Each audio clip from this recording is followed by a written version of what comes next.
दोस्तों, राजा विक्रमादित्य अक्सर रात में वेश बदलकर अपनी प्रजा के हालात जानने निकलते थे। वह अपने सच्चे प्रेम से भरे दिल के साथ सड़कों पर घूमते थे। एक रात जब वह अमृत बेला में घूमते हुए शहर के चक्कर लगा रहे थे, उन्होंने देखा कि एक युवा लकड़हारा एक पेड़ पर चढ़ रहा है। उसकी आंखों में जीवन की आशा और मेहनत की चमक थी।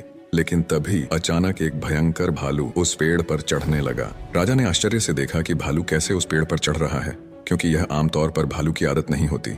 युवा लकड़हारे ने जब भालू को देखा तो उसकी धड़कनें तेज हो गईं। डर के मारे उसने पेड़ की शाखा छोड़ दी और सीधे धरती पर गिर पड़ा। उसकी जान चली गई। वहीं भालू ने पेड़ से नीचे उतरते ही अपनी असली पहचान बदल ली और एक खूबसूरत लड़की का रूप धारण कर लिया। राजा विक्रमादित्य दूर से यह नजारा देख रहे थे। उनका मन जिज्ञासा से भर गया। वह सोचने लगे, यह लड़की अब क्या करेगी। कुछ ही समय बाद राजा के दो सैनिक जो रात की गश्त पर थे वहां पहुंचे। संयोगवश वे असली भाई थे। छोटे भाई की नजर जब उस खूबसूरत लड़की पर पड़ी तो उसने बड़े भाई से कहा, भाई देखो कितनी सुंदर लड़की बैठी है, मुझे तो शादी करनी है। बड़े भाई ने कहा, नहीं, जब तक मैं हूं तुम उससे शादी नहीं कर सकते, मुझे पहले उसका हाथ मांगना चाहिए। छोटे भाई ने तुरंत विरोध किया, मैंने उसे पहले देखा है, इसलिए मैं उससे शादी करूंगा। दोनों भाइयों के बीच बहस बढ़ गई। अंततः बड़े भाई ने सुझाव दिया, हम क्यों ना उससे पूछें, जो भी उसे पसंद आएगा वह उससे शादी कर लेगा।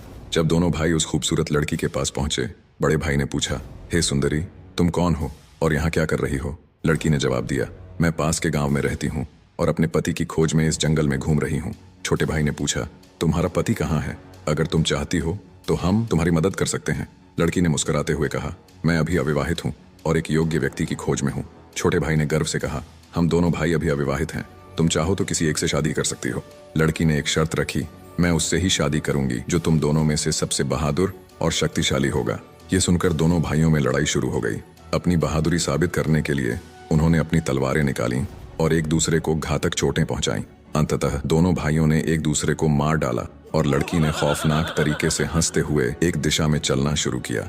राजा विक्रमादित्य जो दूर से यह सब देख रहे थे, एक कदम और बढ़ते हुए उस लड़की का पीछा करने लगे। लेकिन इस घटना ने उनकी सोचने की शक्ति को जकड़ लिया। सूरज की किरणें धीरे धीरे चमकने लगीं, पर राजा विक्रमादित्य अपनी भूख और प्यास को भूल चुके थे। उनकी जिज्ञासा उस रहस्यमयी लड़की के बारे में जानने की थी। लगभग 200 कदम चलने के बाद राजा विक्रमादित्य की आंखें फिर से चौंधिया गईं। अब उस खूबसूरत लड़की ने अपना रूप बदलकर एक जहरीले नाग का रूप धारण कर लिया। वह नाग तेजी से आगे बढ़ा। नाग ने एक नदी के किनारे पहुंचकर कुछ क्षण रुका और फिर अचानक नदी में कूद गया। राजा विक्रमादित्य उस किनारे पर खड़े होकर यह सब देख रहे थे। थोड़ी ही देर में नाग ने एक नाव पर छलांग लगा दी, जिसमें लगभग 20 से 25 लोग सवार थे। जैसे ही नाग ने नाव में प्रवेश किया, वहां अफरा तफरी मच गई। लोग अपनी जान बचाने के लिए नदी में कूद पड़े। जो तैरना जानते थे वे तैरकर किनारे तक पहुंच गए और जो नहीं जानते थे वे डूब कर मर गए। कुछ समय बाद नाग फिर से नदी से बाहर आया और नदी के किनारे चलने लगा। विक्रमादित्य ने उस नाग का पीछा करना जारी रखा। कुछ दूर जाने के बाद राजा विक्रमादित्य ने फिर से देखा कि वह नाग एक वृद्ध ब्राह्मण के रूप में बदल गया है। राजा ने सोचा, अब यह सही समय है इस रहस्यमय प्राणी से जानकारी प्राप्त करने का। विक्रमादित्य तेज कदमों से उस ब्राह्मण के पास पहुंचे और हाथ जोड़कर नमस्कार किया। वृद्ध ब्राह्मण ने भी हाथ उठाकर अभिवादन स्वीकार किया और आशीर्वाद दिया। राजा विक्रमादित्य ने वृद्ध ब्राह्मण से पूछा, हे ब्राह्मण देव, तुम कौन हो। ब्राह्मण ने निराशा से कहा, क्या तुम नहीं देख सकते, मैं एक ब्राह्मण हूँ।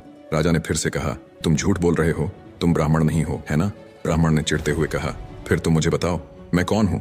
राजा ने कहा, तुम वह नहीं हो जो तुम दिखते हो। ब्राह्मण ने उत्तर दिया, जो भी मैं हूँ तुम्हें उससे क्या मतलब, तुम अपने काम से काम रखो और अपनी राह देखो।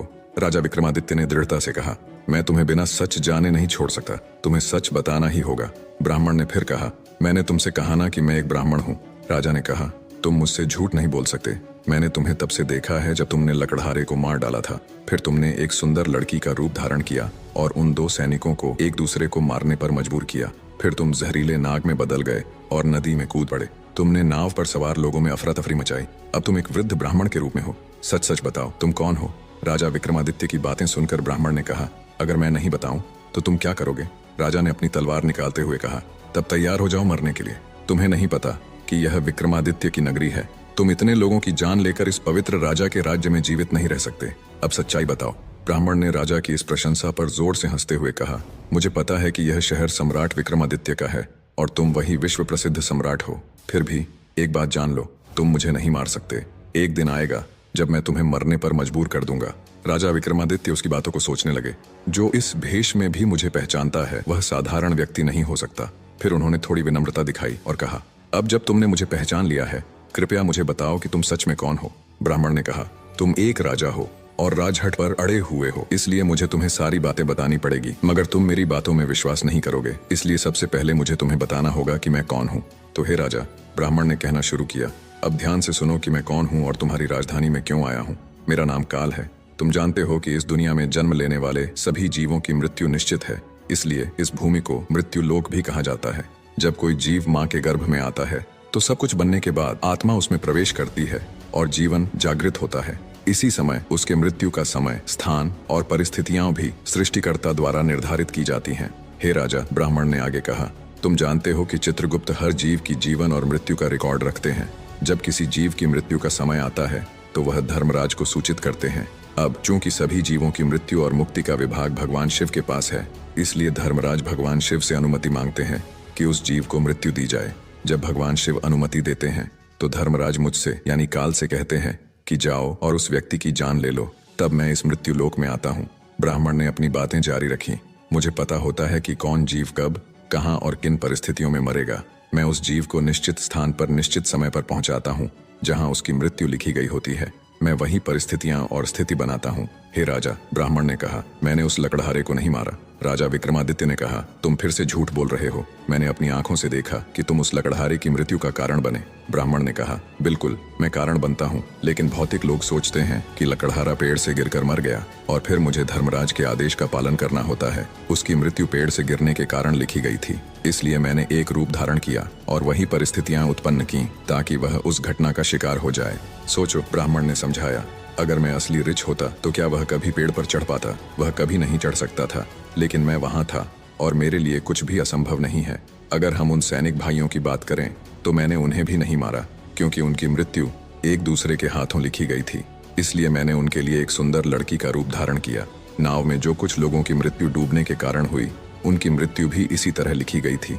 इसके लिए मुझे भयानक नाग का रूप धारण करना पड़ा और उस नाव में जाना पड़ा। ब्राह्मण ने राजा की ओर देखा और कहा, हे राजा, मुझे लगता है कि अब तुम समझ गए होगे कि मैं कौन हूँ और क्यों आया हूँ, और तुमने यह भी समझ लिया होगा कि समय, स्थान और परिस्थितियों का भौतिक जीवन में कितना महत्वपूर्ण रोल होता है। राजा विक्रमादित्य ने काल के रूप में उपस्थित बूढ़े ब्राह्मण की बातें ध्यान से सुनी और उनके चेहरे पर गंभीरता छा गई। काल ने कहा, हे राजा, अब मैं जा रहा हूँ। राजा विक्रमादित्य ने विनम्रता से कहा, हे कालदेव, आपने मुझे बहुत अच्छी जानकारी दी है, जिसके लिए मैं आपका धन्यवाद करता हूँ। कृपया जाने से पहले मेरा एक और सवाल का जवाब दें। काल ने कहा, पूछो, जो भी पूछना है जल्दी पूछो, क्योंकि मेरे पास यहाँ रहने का ज्यादा समय नहीं है। राजा ने पूछा, कृपया बताएं कब और कहाँ और कैसे मेरी मृत्यु होगी। कालदेव ने उत्तर दिया, हे राजेंद्र, मैं तुम्हें बता सकता हूँ कि तुम कहाँ और कैसे मरोगे, लेकिन कब मरोगे यह नहीं बता सकता। राजा विक्रमादित्य ने आश्चर्य से पूछा, हे कालदेव, मृत्यु का समय बताने में तुम्हारी क्या आपत्ति है? काल ने गंभीरता से कहा, हे राजा, अगर मैं तुम्हें समय पहले से बता दूं तो तुम इसी पल से चिंता करने लगोगे, और तुम जानते हो चिंता चिता के समान होती है। अभी तुम्हें अपने शासन में कई शुभ कार्य करने हैं और लोगों के कल्याण के लिए महान कार्य करने हैं। राजा विक्रमादित्य ने संतोष से कहा, ठीक है, अगर समय नहीं बता सकते तो कम से कम मुझे बताएं कि मैं कहाँ और कैसे मारा जाऊंगा। काल ने कहा, सुनो राजन, तुम्हारी मृत्यु तुम्हारे अपने महल में सीढ़ियों से फिसल कर होगी। यह सुनकर राजा विक्रमादित्य की आंखें चौड़ी हो गईं। काल ने अपनी बात कहकर तेजी से एक दिशा में चलना शुरू किया और कुछ दूरी पर वह अदृश्य हो गया। अब तक सूर्यदेव भी अस्त हो चुके थे और चारों ओर अंधेरा छा गया था। राजा विक्रमादित्य अब शारीरिक और मानसिक रूप से थक चुके थे। अपने मन में गहरी सोच के साथ उन्होंने तेज कदमों से अपने महल की ओर बढ़ना शुरू किया। दोस्तों, आज की कहानी ने हमें एक गहरे सत्य से अवगत कराया कि काल किसी का इंतजार नहीं करता। चाहे राजा विक्रमादित्य हों या हम, हर किसी के जीवन में समय और परिस्थितियों की महत्वपूर्ण भूमिका होती है। इसलिए जीवन को संजीवनी की तरह जिए और हर पल का सम्मान करें। अगर आपको हमारी यह कहानी पसंद आई हो तो कृपया वीडियो को लाइक करें, अपने विचार कमेंट में शेयर करें और हमारे चैनल ट्रू प्रसंग को सब्सक्राइब करना न भूलें।